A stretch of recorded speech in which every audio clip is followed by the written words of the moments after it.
I often say that knowledge management is very simple, but very difficult. And I say it's simple because it's such an easy idea that people should learn from each other, reuse their learnings, apply the good things, avoid the pitfalls that have already been discovered, and so improve their productivity.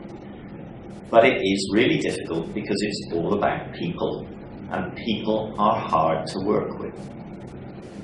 People are hard to work with because introducing experience management or knowledge management into an organization is a change process, and it requires a change in attitude and a change in thinking among the people in the organization. They've got to move from an old state where knowledge was something you kept in your own head and you kept to yourself, to a new state where knowledge is common property and shared throughout the organization.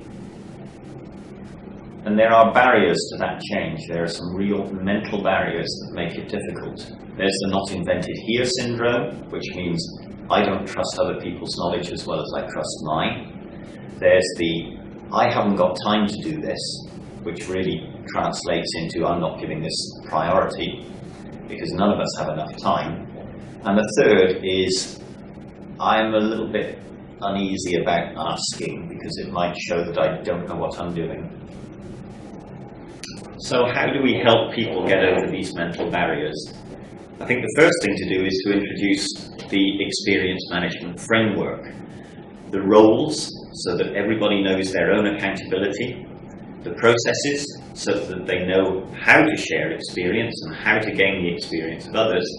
And the technology that will make that asking and sharing and reusing more easy. So one of the most common results of all these barriers is that people are not really incentivized to learn. And learning is at the heart of experience management, getting people to do things differently. So no matter how much you put in the database, how many blogs you put out there, how much you publish, people just don't change the way they're working. And in which case all of that effort has been wasted.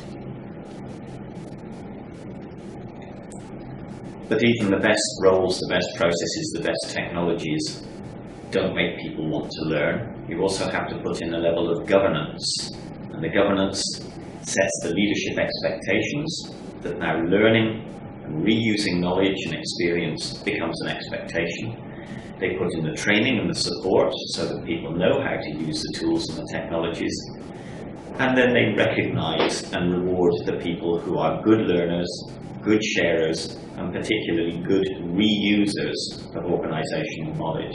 And that will drive the behaviors. And then you introduce all of this as part of a change management program. You do some really good pilots, you deliver some success, and you publicize those success stories so people can look at them and say, others are learning, others are using experience management, it's possible. And it seems to have helped them. And you create that little attractor that begins to attract people towards the new way of working. You build on those pilots, you roll out, and you move that change through the organization, and finally you will get there.